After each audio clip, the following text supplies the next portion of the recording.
अच्छा, ऊपर से बातें कितनी बड़ी बड़ी। पार्लियामेंट में जब भी खड़े होंगे, मैं तो बैठता हूं पार्लियामेंट में, प्रधानमंत्री जी सामने बैठेंगे और कहेंगे बताइए कांग्रेसियों आपने 70 साल में क्या किया।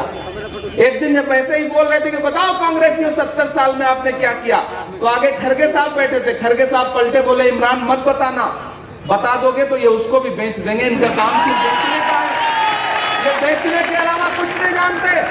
मैं तो लाडू के बस स्टैंड पे खड़ा होकर के बहुत बड़ी बात कह रहा हूं, मीडिया के साथी से नोट करें कि वो भारतीय जनता पार्टी की सरकार जो अपना चलाया हुआ 2000 का नोट 7 साल नहीं चला सकी, वो हमसे 70 साल का हिसाब मांगती है। मेरे भाई, इस देश को कांग्रेस आगे लेकर के चल सकती है, इस देश को कांग्रेस आगे लेकर के चल सकती है। इस देश को सजाने में, संवारने में, अंग्रेजों से आजाद कराने में योगदान किसका रहा? कांग्रेस का। वो पीढ़ी जिसने निर्माण का दर्द झेला है, वही समझ सकती है कि विरासत को सहेजा कैसे जाए। जिन्हें सजा सजाया देश मिल गया, वो सिर्फ बातें करते हैं, भाषण देते हैं, उसके अलावा कुछ भी नहीं। ये लड़ाई बहुत महत्वपूर्ण है और मैं तो ये कहता हूं कि ये इलेक्शन सिर्फ राजस्थान की विधानसभा का इलेक्शन नहीं है, ये 2024 का सेमीफाइनल है। इसलिए आपकी जिम्मेदारियां बहुत बड़ी हो जाती हैं। और मैं खास तौर से अक़लियत के लोग जो यहां मौजूद हैं, मैं उनसे भी मुखातिब होकर के ये बात कहना चाहता हूं कि मेरे भाई, बहुत सारे लोग आपके बीच में आएंगे, कोई हाथी पे चढ़ के आएगा, कोई मांझा पकड़ के आएगा, कोई नया झंडा पकड़ के आएगा, लेकिन आपको होशियार रहना है। ये साजिश सिर्फ और सिर्फ बांटने की है, इसके अलावा कुछ भी नहीं। जो लड़ाई में भी नहीं है, वो चाहते हैं कि बड़ी बड़ी बातें करें, आपके जज्बात उभारें और फिर आप उनके झांसे में आ करके बंट जाएं ताकि भाजपा जीत जाए। खेल सिर्फ बंटने का है, आपको बंटने से बचना है, क्योंकि इस मुल्क में मोहब्बत के लिए, प्यार के लिए, अच्छाई के लिए, अमन के लिए कोई लड़ रहा है तो उस नेता का नाम राहुल गांधी है। याद करिए, भारत जोड़ो यात्रा 4000 किलोमीटर का मतलब समझते हैं आप? मुझे याद है 6 सितंबर 2022 की वो शाम, जब हम सारे लोग, कांग्रेस परिवार के सारे लोग कन्याकुमारी में समंदर के किनारे खड़े थे और उस वक्त हम सोच रहे थे कि आखिर कन्याकुमारी से कश्मीर तक हम पैदल जाएंगे कैसे। हम सब परेशान थे, लेकिन एक आदमी बहुत शांत चेहरा लेकर के शांत भाव से खड़ा था। उसके होठों पे सिर्फ एक नारा था, नफरत छोड़ो भारत जोड़ो, नफरत छोड़ो भारत जोड़ो। और उस नारे को लगाते हुए वो शख्स लाखों का हुजूम लेकर के जब कन्याकुमारी से आगे निकला, तो ऐसा लगता था कि जैसे पूरा भारत राहुल गांधी के साथ चल रहा हो। मैं चश्मदीद गवा रहा हूं, मैं चला हूं उनके कंधे से कंधा मिला करके, हजारों किलोमीटर चला हूं। रास्ते में जब मीडिया के साथी मुझसे कहते थे, इमरान साहब आप तो शायर हैं, आप राहुल गांधी को चलते हुए देख के क्या कहेंगे, तब मैं उनसे कहता था कि मैं राहुल गांधी के कंधे से कंधा मिला के चल रहा हूं और एक शेर पढ़ रहा हूं कि जो हर जालिम से टकराएगी वो आंधी बनाऊंगा, जो हर जालिम से टकराएगी वो आंधी बनाऊंगा, नए अंग्रेज आए हैं नया गांधी बनाऊंगा। वो राहुल गांधी जो देश से नफरत कम करने के लिए सिर्फ एक नारा, नफरत छोड़ो भारत जोड़ो, कोई राजनीतिक बातचीत नहीं। मुझसे मीडिया के साथियों ने कहा आपको क्या लगता है 4000 किलोमीटर चलने से भाजपा हार जाएगी? तो मैंने कहा देखिए भैया, राहुल गांधी बहुत विजनरी आदमी है, बहुत दूरदर्शी आदमी है। इस बार उन्होंने लंबा टास्क लिया है। वो जानते हैं इस देश में जब तक नफरत कम नहीं होगी तब तक भाजपा कम नहीं होगी, इसलिए वो नफरत कम करने के लिए निकले हैं। और आज पूरी जिम्मेदारी से यहां खड़ा होकर कह रहा हूं लाडनू वालों, आज 21 तारीख है, 17 तारीख को मध्य प्रदेश में वोटिंग हो चुकी, छत्तीसगढ़ में वोटिंग हो चुकी। मैं तेलंगाना के एक एक जिले में प्रचार करके दिन में 4-4, 5-5 सभाएं करता हूं, यहां आया हूं, तमाम राज्य घूम करके ये पूरी जिम्मेदारी से कह रहा हूं कि मध्य प्रदेश और छत्तीसगढ़ में प्रचंड बहुमत के साथ कांग्रेस पार्टी सरकार बनाने जा रही है। कोई ताकत उन्हें रोक नहीं सकती। तेलंगाना में सरकार बनाने जा रही है। अब पूरे देश की नजरें कहां हैं? राजस्थान पर हैं। और राजस्थान की मैं तो मानता हूं कि सबसे हॉट सीट है लाडनू। मुझे सचिन भाई का फोन आया कि इमरान राजस्थान आ रहे हो तो सबसे पहले कहीं जाना तो लाडनू जाना। मुकेश अपना भाई है, उसके लिए जरूर जाना। मुझे दीपेंद्र हुड्डा का फोन आया, हमारे साथी हैं वो, उन्होंने कहा कि इमरान अगर राजस्थान आ रहे हो तो सबसे पहले कहीं जाना तो लाडनू जाना। मेरी मुकेश भाई से बहुत कम मुलाकातें हैं, ये अपनी दुनिया में मस्त रहते हैं, हम अपनी दुनिया में मस्त हैं। हम वहां पार्लियामेंट संभाले हैं, ये यहाँ असेंबली में लड़ते रहते हैं, मुलाकातें कम हैं। लेकिन मुझे लगा कि यार राजस्थान में जिस नेता से बात करो यही कहता है कि कहीं जाना तो पहले लाडनू जाना, तो लाडनू तो जरूर जाना चाहिए। मैं इसलिए आपके बीच में आया हूं कि पिछली बार आपने तकरीबन 13,000 वोट से जिताया था आपको ना, तो इस बार तो आंकड़ा बढ़ना चाहिए, बढ़ना चाहिए, बढ़ना चाहिए कि नहीं बढ़ना चाहिए। और मैंने सुना था परिवारवाद पे बड़े बड़े भाषण देने वाली भारतीय जनता पार्टी वो राजस्थान में परिवारवाद कहां खो देती है पता ही नहीं चलता। पिछली बार पिताजी आए थे, इस बार सुपुत्र आए हैं, ऐसा ही है शायद। अच्छा, भाजपा को पता था कि पिछली बार जब पिताजी नहीं जीत पाए तो सुपुत्र क्या जीतेंगे, तो फिर बसपा से भी किसी को उन्होंने सहयोगी बना करके बुला लिया है।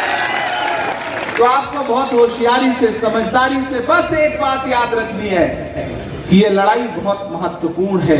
ये लड़ाई भारत के संविधान को बचाने की है, ये लड़ाई देश के लोकतंत्र को बचाने की है, आईन को, जमहूरियत को बचाने की है। ये लड़ाई अगर आप नहीं जीतेंगे तो बहुत कुछ हार जाएंगे और इसका नुकसान आने वाली नस्लों को उठाना पड़ेगा। मैं तुम्हें अपने उसूलों की कसम देता हूं, मैं तुम्हें अपने उसूलों की कसम देता हूं। मुझको मजहब के तराजू में न तौला जाए, मैंने इंसान ही रहने की कसम खाई है, मुझको हिंदू या मुसलमान न समझा जाए। सोचों में हमेशा ये बात रहती है। इस शख्सियत ने आपके यहां विकास करते वक्त ये नहीं देखा कि कौन सा इलाका, कौन सा वार्ड, कौन सा पंचायत, कौन सा गांव किस समाज का है, किस बिरादरी का है। उसने एक नजर से ये देखा कि ये सब हमारे अपने हैं, हमारे मतदाता हैं, हमारे साथी हैं, हमारे बड़े हैं, हमारे भाई हैं, हमारी माएं हैं, हमारी बहनें हैं। और अब इस लेवल पे उतर आई है भारतीय जनता पार्टी कि मुकेश भाकर को बदनाम करने के लिए किस किस झूठे प्रपंच का, किस किस छल का, किस किस तरह के आरोपों का सहारा ले रही है। मैं कल देख रहा था यहाँ के मीडिया के कवरेज, एक युवा से इतनी घबराई हुई है पूरी भारतीय जनता पार्टी कि भारतीय जनता पार्टी के बड़े बड़े नेता महिला अधिकारों की बात कर रहे हैं, महिला सशक्तिकरण की बात कर रहे हैं और एक बेटी को हथियार बनाना चाहते हैं, ढाल बनाना चाहते हैं चुनाव लड़ने के लिए। अरे शर्म करो भाजपाइयों, शर्म करो।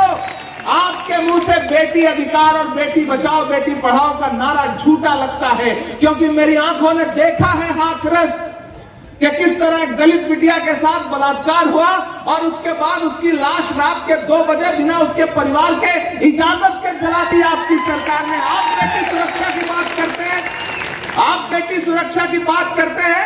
हमने देखा है कि प्रधानमंत्री लाल किले की प्राचीर पर खड़े होकर के 15 अगस्त को महिला सशक्तिकरण और बेटी सुरक्षा पे भाषण देते हैं और उधर गुजरात में उनके गृह राज्य में बिल्किस के बलात्कारी न सिर्फ रिहा किए जाते हैं बल्कि उन्हें माला पहनाई जाती है। हमने देखा है जंतर मंतर पर, हमने देखा है ओलंपिक लाने वाली बेटियां आंसुओं के साथ बैठी रहती हैं।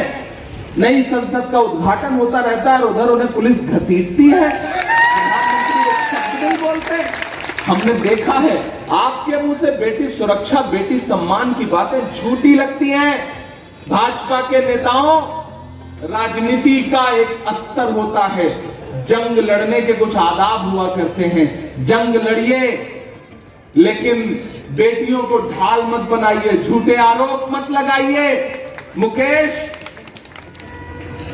एकदम साफ सुथरे चरित्र का एक ऐसा नेता है जिसका भविष्य बहुत उज्जवल है, जो 35 साल की उम्र में न सिर्फ पार्टी का चहेता है बल्कि जनता का भी चहेता है, पार्टी के नेताओं का भी चहेता है। वो आपका अपना है, तो उसके लिए आपका फर्ज है कि आप उसे पूरी जिंदा दिली के साथ, पूरे हौसले के साथ आने वाली 25 तारीख को वोट दीजिए। यहां मौजूद लियाकत अली साहब, तेल भी बेच दिया, तेल बेचा तो बेचा, तेल निकाल भी लिया है लोगों का, ये भी है। देखिए, जिन्हें ये लगता है कि भारतीय जनता पार्टी, अकलियत के बहुत सारे साथी भी उनके झांसे में आ जाते हैं। मुझे किसी ने बताया कि डिंडवाना से एक बार टिकट दिया था उन्होंने किसी अकलियत के साथी को, किसी मुस्लिम भाई को, इस बार वो भी नहीं दिया। आप तो सिर्फ डिंडवाना देख रहे हैं, मैं तो राज्यसभा में बैठता हूं। राज्यसभा में 3 मुस्लिम सांसद हुआ करते थे भाजपा के। कौन? मुख्तार अब्बास नकवी, एमजे अकबर, सैयद जफर इस्लाम। लेकिन एक झटके में किस डस्टबिन में फेंका है कि पता भी नहीं चल रहा है बेचारों का, नजर भी नहीं आते। और इधर आपके पड़ोस में जो हाल किया है वो तो आपको पता ही है। और इधर ये हाथी पे सवार लोग आके आपसे कहेंगे कि कांग्रेस ने आपको दिया क्या है, तब उनसे कह देना कि भैया वो कांग्रेस पार्टी ही है जिसने डॉक्टर जाकिर हुसैन को इस देश का राष्ट्रपति बनाया।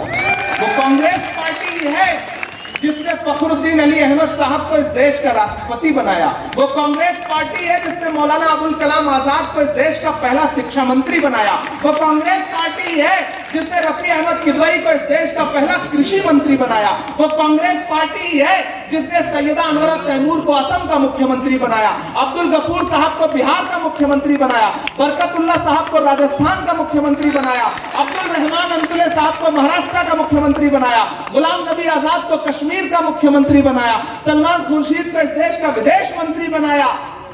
और वो कांग्रेस पार्टी है के लिए आपके लिए लड़ने वाले, अपनी शायरी के जरिए पूरे देश में आपकी आवाज उठाने वाले इमरान प्रतापगढ़ी को 34 साल की उम्र में देश की सबसे बड़ी पार्लियामेंट में, राज्यसभा में महाराष्ट्र से भेजा। तो आपको यह देखना है कि कथनी और करनी में, भाषण में, सच्चाई में कौन कहां खड़ा है। भारतीय जनता पार्टी के हर नारे झूठे हैं। उन्होंने पहला नारा क्या दिया? बहुत हुई महंगाई की मार, अब की बार मोदी सरकार। और फिर महंगाई कहां तक लाके खड़ी कर दी? बाप रे, आप सब्जी नहीं खरीद सकते। टमाटर तक जो 20 रुपए किलो बिकता था वो कितने में बिका? 250 रुपए किलो में। एक दिन मैं पार्लियामेंट जा रहा था, आंखों देखी बता रहा हूं आपको, मैंने देखा कि पार्लियामेंट से 50 मीटर दूर प्रेस क्लब है।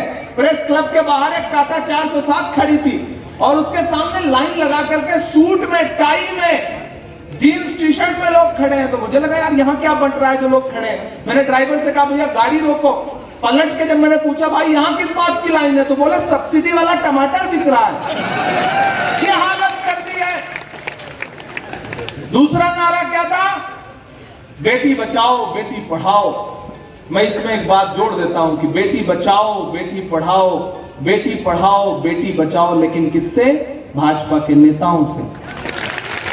क्योंकि हमने देखा है कि कश्मीर में एक बच्ची के साथ बलात्कार हुआ तो बलात्कारियों के समर्थन में यात्रा निकाली भाजपा के नेताओं ने। हाथरस में उस बिटिया के आरोपियों को बचाने के लिए भाजपा के कई नेता खड़े हो गए। उन्नाव में भाजपा का विधायक जेल काट रहा है बलात्कार के आरोप में, सजा भुगत करके। तो मेरे भाई, इनके सब नारे झूठे, सब नारे। इन्होंने कहा सबका साथ सबका विकास, उसकी सच्चाई आप देख ही रहे हो। उसके सबसे बड़े शिकार तो मेरे ख्याल है यूनुस साहब ही हैं, सबसे बड़े शिकार।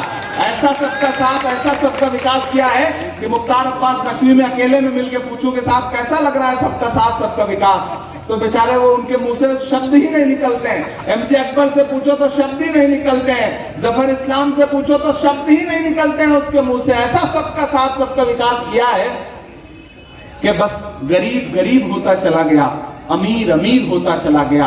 ये भाजपा के नेता जब टीवी चैनलों पे बैठ के कहते हैं कि हम गरीबी मिटाएंगे, तब मेरा मन करता है मैं उनसे कह दूं कि गरीबी को मिटा देने की बातें सिर्फ बातें हैं। जो खुद दौलत के भूखे हैं गरीबी क्या मिटाएंगे? गरीबों का लहू तो आपकी कारों का डीजल है। गरीबी मिट गई तो आप क्या रिक्शा चलाएंगे? ये गरीबी नहीं मिटाना चाहते, ये गरीबों को मिटाना चाहते हैं। इन्होंने देश की वो हालत कर दी है कि ये पहले भाषण देते थे, स्वर्गीय सुषमा स्वराज जी क्या कहती थी कि जब डॉलर के मुकाबले रुपया गिरता है तो देश की इज्जत घटती है। आज डॉलर के मुकाबले रुपए की हैसियत क्या है पता है? 83 रुपए। $1 बराबर 83 रुपीज। आज नरेंद्र मोदी जी से कह दिया जाए कि भैया अब इज्जत नहीं घट रही है तो फिर कुछ नहीं बोलेंगे, लेकिन अद्भुत हैं वो, अद्भुत हैं। विश्व कप हम जीतने जा रहे थे, अद्भुत है वो। हम पूरे विश्व कप में एक भी मैच नहीं हारे, लेकिन पता नहीं नाम का क्या असर है कि उस नाम के स्टेडियम में मैच हुआ, पहुंच भी गए और हमारे वही हीरो बेचारे बाद में आंसुओं के साथ बाहर निकले। बहुत पीड़ा हुई, बहुत दर्द हुआ। में सिमट के आएगा, दायरे में सिमट के आएगा, हर रवायत से हट के आएगा। आंधियों को जरा खबर कर दो, आंधियों को जरा खबर कर दो, शेर वापस पलट के आएगा, शेर वापस पलट के आएगा, शेर वापस पलट के आएगा। कि कहाँ सोया है चौकीदार।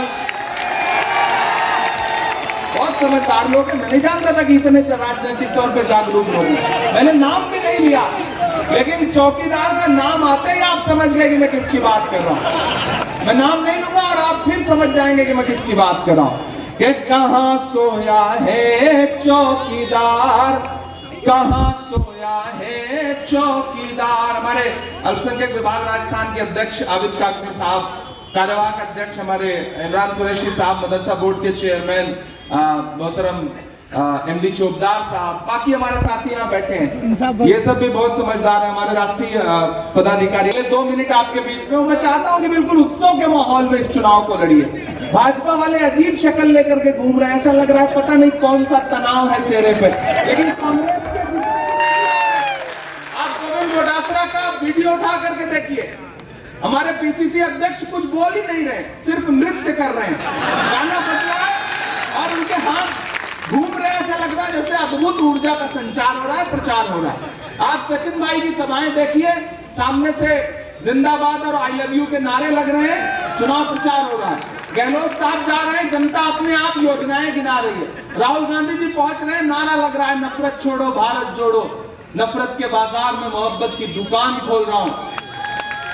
हमसे एक साथी ने कहा कि क्या आपको लगता है कि नफरत के बाजार में मोहब्बत की दुकान राजस्थान में फिर से खुलेगी? मैंने कहा देखो यार, ये राजस्थान है, ये जब भी करता है कुछ बड़ा करता है। दुकान तो कर्नाटक में खुली है, यहाँ तो शोरूम खुलेगा। ये राजस्थान है, ये वीरों की धरती है, ये जब भी करेगा कुछ बड़ा करेगा और ऐसे वापस भेजेगा। ये जो बड़े बड़े हवाई जहाज लेकर के, आज हम जब टेक ऑफ करने के लिए चार्टर में बैठे तो प्रधानमंत्री जी अपना विमान लेके उसी समय उतर रहे थे। बड़े बड़े विमान आए हैं, बड़े बड़े हेलीकॉप्टर आए हैं, पैसे बहाए जा रहे हैं। ऐसा लग रहा है जैसे राजस्थान की जनता को बड़ा भोला भाला समझते हैं। नहीं भैया, ये भोले नहीं है, ये भाले हैं। आप इनको इतना आसान मत समझिए। इतना आसान समझे होते तो जिस ईडी को भेज करके आप पूरे देश में सरकारें गिरा रहे थे, उस ईडी के अधिकारी यहाँ खुद ही गिरफ्तार हो गए। ये है कहां सोया है चौकीदार, कहां सोया है चौकीदार। गैस सिलेंडर की कीमत भी 1000 के पार, कहां सोया है चौकीदार, कहां सोया है चौकीदार। दुनिया में कोई भी व्यक्ति मिले आपको, बुजुर्ग आदमी, चाचा यहाँ बैठे, इनसे पूछिए जब आप पढ़ते थे तो आपके साथ 5वीं में, 6वीं में, 7वीं में कोई साथी आपका पढ़ता था? है कोई? तो अभी ये 2-3 नाम गिना देंगे कि मेरे साथ प्राइमरी में ये थे। लेकिन अभी प्रधानमंत्री जी से पूछिए कि जब आप पॉलिटिकल साइंस में, इंटायर पॉलिटिकल साइंस में पोस्ट ग्रेजुएशन कर रहे थे तो आपका क्लासमेट कौन था, आपके साथ कौन पढ़ता था? आज तक पूरे देश में मुझे कोई नहीं मिला है। मतलब कमाल है। और ये तो राजस्थान है, लाडनू है, नागौर है, यहाँ व्यापार को समझने वाले लोग हैं। आप अभी किसी भी बुजुर्ग आदमी से पूछिए कि भाई आपका काम धंधा क्या है, तो जो इनका कारोबार होगा ये बताएंगे कि हमारा ये काम है। इनसे पूछिए आपके 2-4 ग्राहक बता दीजिए तो उसका नाम भी गिना देंगे। लेकिन मैंने तो कई बार सोचा कि मैं प्रधानमंत्री जी से पूछूं कि वडनगर में जब आप चाय बेचते थे तो किसने पी है, मुझे एक व्यक्ति बता दीजिए। कोई नहीं मिला, आज तक कभी कोई नहीं मिला। तब मैं तो कवि हूं, मैं तो हास परिहास कर सकता हूं, तो मैं बड़े सलीके से एक हास की बात कहता हूं।